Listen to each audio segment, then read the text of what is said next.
चित्त बुद्धि की नहीं।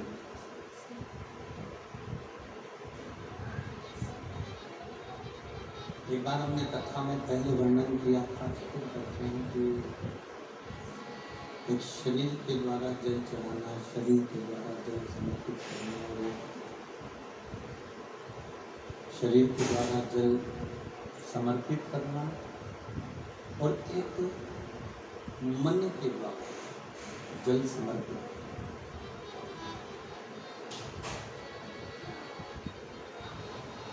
बड़े सावधानी से समझिएगा इस कथा को, जो तुम्हारी जिंदगी बनाने वाला है। एक शरीर के द्वारा शिव जी को जल समर्पित करना, शिव जी को जल चढ़ाना, और एक मन के द्वारा भगवान शंकर को जल समर्पित करना।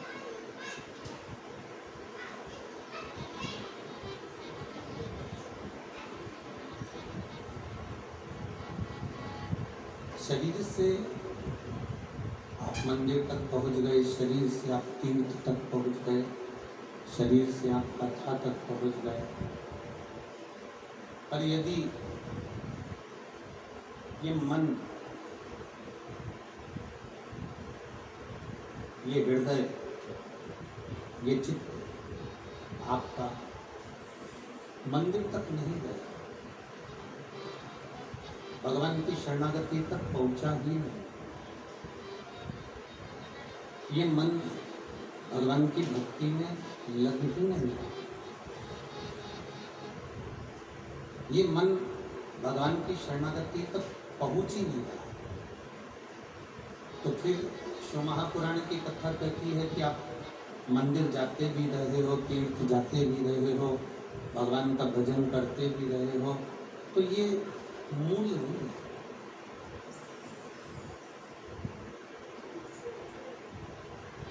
इस मन को, इस चित्त को, इस हृदय को परमात्मा की शरणागति तक लेकर जाना है।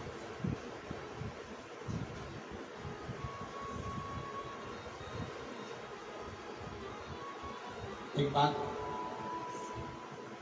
कल किसी ने एक प्रश्न लिखकर भेजा था, जिस भवन में हम लोग ठहरे हैं उसमें वो पत्र रखा हुआ।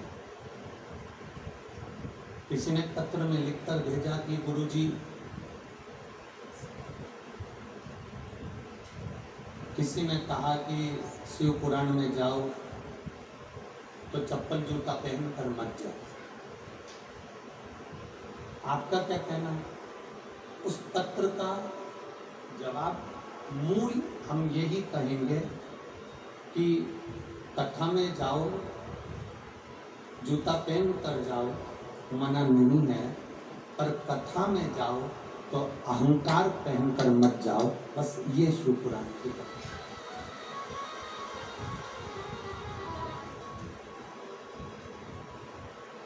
चप्पल उतार दोगे, जूता उतार दोगे और मालूम पड़े तुम्हारे भीतर अहंकार इतना ज्यादा हो गया कि तुम कथा में जाकर बैठ भी गए और अभिमत्ता में भूल गए, तो वो कथा श्रवण करने का कोई लाभ नहीं है, तो कथा सुनने के कोई आनंद नहीं, कथा सुनने का कोई सुख नहीं।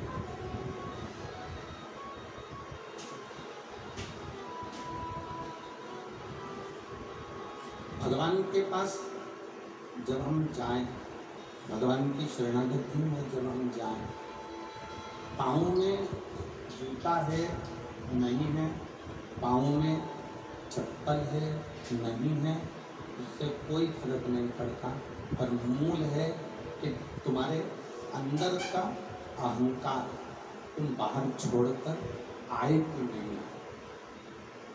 सबसे मूल अगर कुछ है तो तुम्हारे भीतर का अभिमान, तुम्हारे भीतर का अहंकार, तुम्हारे भीतर की अभिमानता।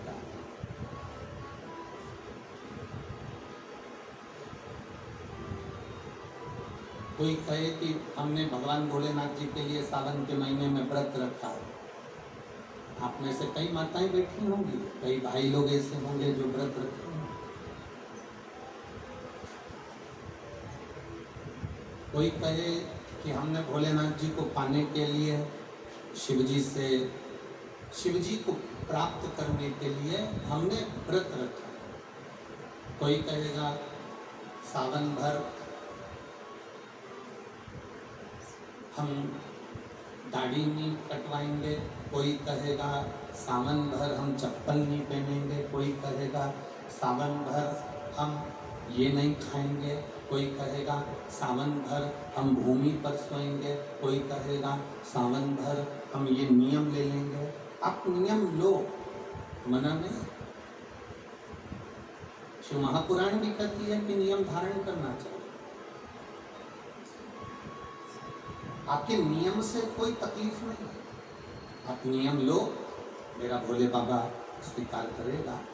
पर सबसे बड़ा नियम एक होना चाहिए कि मैं जब भी मंदिर जाऊंगी, सावन के महीने में मैं जब भी शिव पुराण में जाऊंगी, मंदिर जाऊंगी, देवालय जाऊंगी, शिवालय जाऊंगी, तीर्थ जाऊंगी, या गंगा का स्नान करने को जाऊंगी, या शंकर जी को एक लोटा जल चढ़ाने के लिए जाऊंगी, मंदिर जाऊंगी, तीर्थ जाऊंगी, कथा में जाऊंगी, पर उस मंदिर, तीर्थ और कथा में मैं कभी किसी की निंदा नहीं करूंगी। ये संकल्प हमारा था।